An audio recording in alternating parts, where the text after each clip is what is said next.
हाँ, good morning friends. सभी को मेरा मृदुल प्रणाम और आशीर्वाद।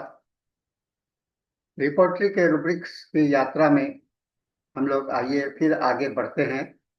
अभी तक हम लोगों ने कई एक प्रकार के चरित्र को देखा, व्यक्तित्व को देखा और व्यक्ति को पहचानने में हम लोगों ने उसके दवा के रूप में भी इस्तेमाल करने की बातें करी। और इसके साथ ही हमने यह भी सीखा कि अपने व्यक्तित्व में और दूसरे को, जो सामने वाला जो हमारे साथ में है, उसकी तुलना हम लोग कैसे करें, कैसे उसको पहचानें। और इसी यात्रा के में हम लोगों ने कई एक है, जैसे बेईमान, कोई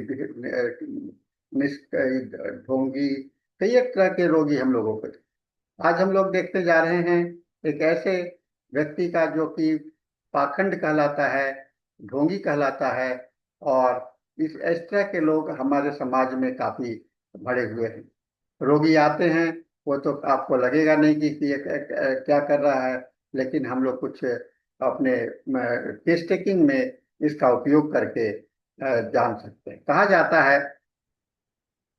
कि न गीता बुरी है, न कुरान बुरा है, न हिंदू बुरा है, न मुसलमान बुरा है, न खुदा बुरा है, न भगवान बुरा है। दिमाग में जो घुसा है वो शैतान भरा है।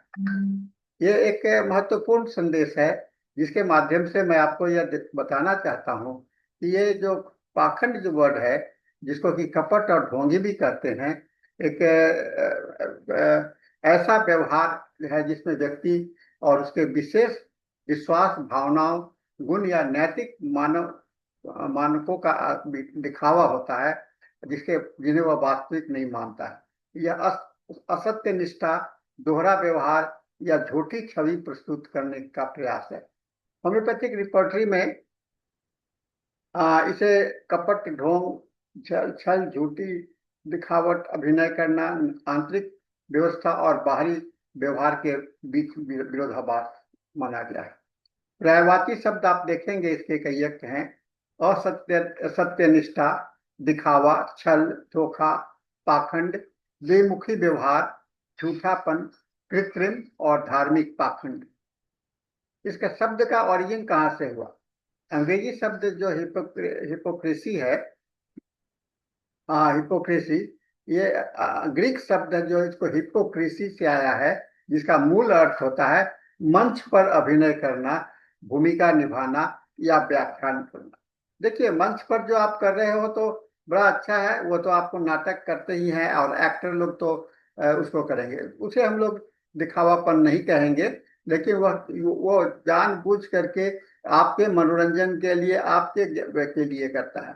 लेकिन जब वास्तविक जीवन में होता है तो वह आपको एक पाखंड कहलाएगा। ये इसका भूमिका निभाना या उत्तर देना है ना।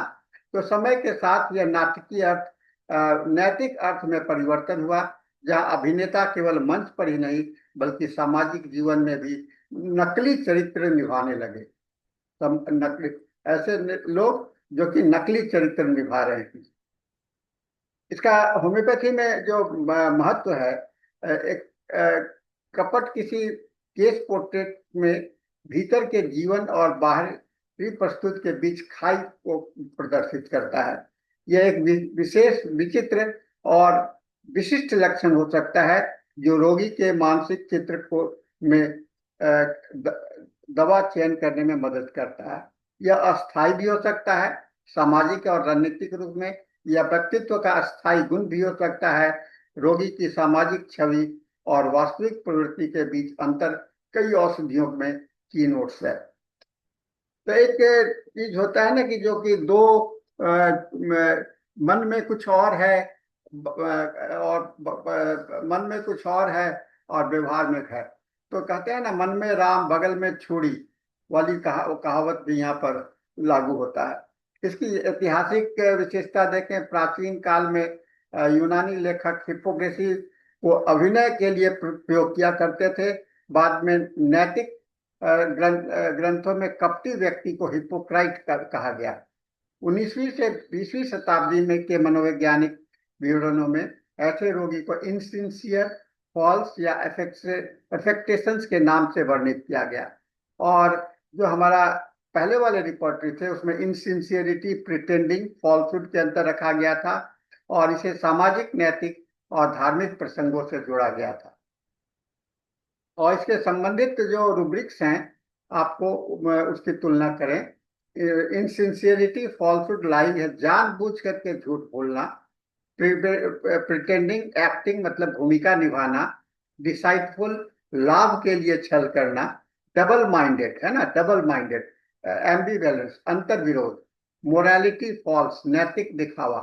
सिक्रेटिव, सेम, छिपाना, लज्जा, है ना। सोशल कॉन्फर्मिटी, सामाजिक दबाव से ढोंग करना।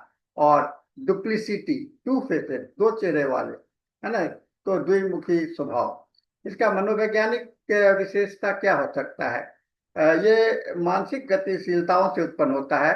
कभी कभी शर्म या अपमान या डर से अपनी भावनाओं को छिपाने का करता है। कभी कभी सामाजिक महत्वाकांक्षा और अहंकार के कारण आदर्श छवि बनाता है।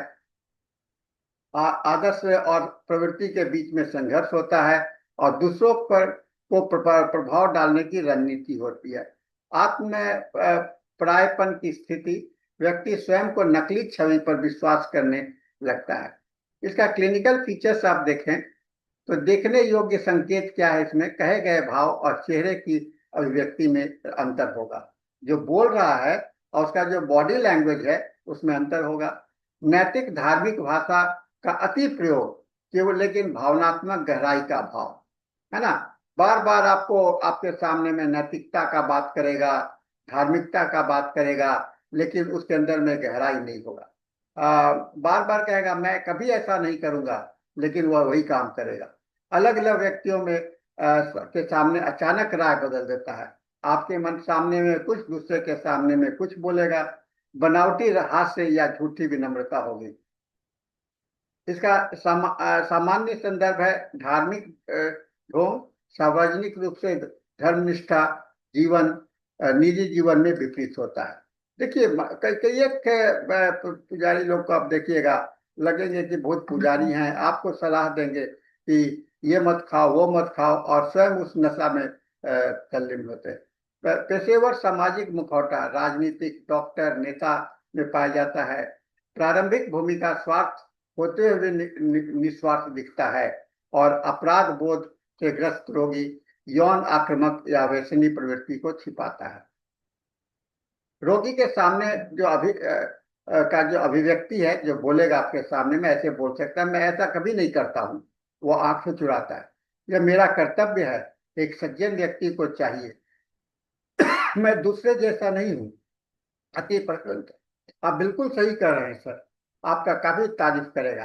बार बार औपचारिक माफी मांगेगा और एक एक घटना को अलग अलग ढंग से प्रस्तुत करेगा। तुलना जो है सो करें इसको कपट बनाम झूठ से, फॉल्सहुड से। झूठ जो है सो तथ्य को तोड़ मरोड़ करके बताना है, लेकिन कपट जो होता है, पाखंड जो होता है, नैतिक सामाजिक दिखावा होता है। प्रिटेंडिंग एक बहाना है, अस्थाई है, और कपट जो है, पाखंडी जो है तो स्थाई है, नैतिक विरोधाभास है। सिक्रेटिव, छिपाना।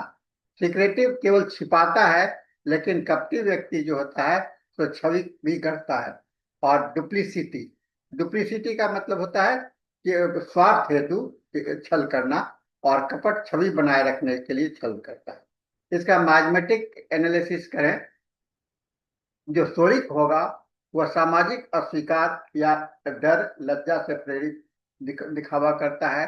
साइकोसिस होगा वह प्लान्ड वे में करेगा, छिपाएगा, यौन और सामाजिक दोहरापन जीवन होगा। सिफिलिस गहरा नैतिक पतन, क्रूर और नाशकारी कपट होगा। रिपोर्टरी और चिकित्सकीय महत्व होगा। रिपोर्टरी रोगी के सटीक शब्द और व्यवहार को नोट कीजिए, है ना। हिपोक्रेसी को सेम, वैनिटी, एम्बिशंस, डिसाइटफुल जैसे रूब्रिक से मिला करके प्रयोग करना चाहिए। इसमें विशिष्ट औषधियां जो हैं तो आपको मर्कसोल, लैकेसिस, लाइकोपोडियम, नेट्रम, म्यूटिकम, पल्सिट्लास हैं। रोगी से सवाल क्या करें?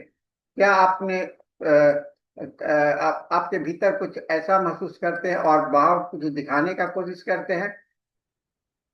अगर आप लोग असली भावनाएं जान जाए तो क्या होगा? क्या आप कभी प्रशंसा पाने के लिए बात करते हैं जिससे आप सहमत नहीं होते हैं? केस टेकिंग के समय में प्रश्न जो है क्वेश्चंस करने का है। अ, तो अप्रत्यक्ष मन से देखने का कोशिश करना चाहिए। क्या क्या कभी ऐसा लगता है कि आपने को अपनी सच्ची भावना छिपानी पड़ती है? क्या आप चाहते हैं कि लोग किस रूप में आपको देखें? क्या आप घर समाज में अलग व्यवहार करते हैं और डायरेक्ट क्वेश्चंस के रूप में, प्रत्यक्ष क्वेश्चंस के रूप में? क्या आप जब आलोचना से बचने के लिए अपने आप को झूठा रूप में प्रस्तुत करते हैं? ये डायरेक्ट क्वेश्चंस कर सकते हैं। क्या आपने कभी केवल मान्यता पाने के लिए बात कही और बाद में अपराध बोध महसूस हुआ? बोले कुछ और हो गया कुछ। इसका हम लोगों को अवलोकन जो है, आपने कहा कि आपने गुस्सा नहीं करते, लेकिन झगड़े का उल्लेख किया। कुछ लोग कहते हैं हम गुस्सा नहीं करते लेकिन झगड़ा करते हैं, तो इसको थोड़ा सा समझाने का कोशिश करना चाहिए। बात पूछना, तो आप इसको एनालिसिस करने के लिए कई एक बार उसको चेक पॉइंट करना पड़ेगा। तो मुख्य जो चेकलिस्ट है, मौखिक संकेत को देखना चाहिए। जो अति प्रयोग कर रहा है, बार बार एक ही शब्द को दोहरा रहा है, एक ही घटना को अलग अलग कहानी में बता रहा है, और शब्द या विरोध व्यवहार में विरोधाभास होता है। व्यवहारिक संकेत जो होगा तो रोगी का व्यवहार और परिजनों के रिपोर्ट में विरोध होगा, अलग अलग होगा। सामाजिक छवि जो है सो अलग होगा और निजी जीवन का अंतर होगा। श्रोताओं के अनुसार तुरंत राय बदल देता है। और मानसिक कोर संकेत संकेत जो है तो शर्म या अस्वीकृति का गहरा डर होता है। महत्वाकांक्षा और अहंकार होता है। छुपी हुई प्रवृत्तियां का प्रबल विरोध होता है। तो इसे हम लोग झूठ से क्रॉस रेफरेंस करना चाहिए, प्रिटेंडिंग से करना चाहिए, सिक्रेटिव से करना चाहिए, डुप्लिसिटी से करना चाहिए और हाइपोक्रेसी से करना चाहिए। तो हाइपोक्रेसी केवल एक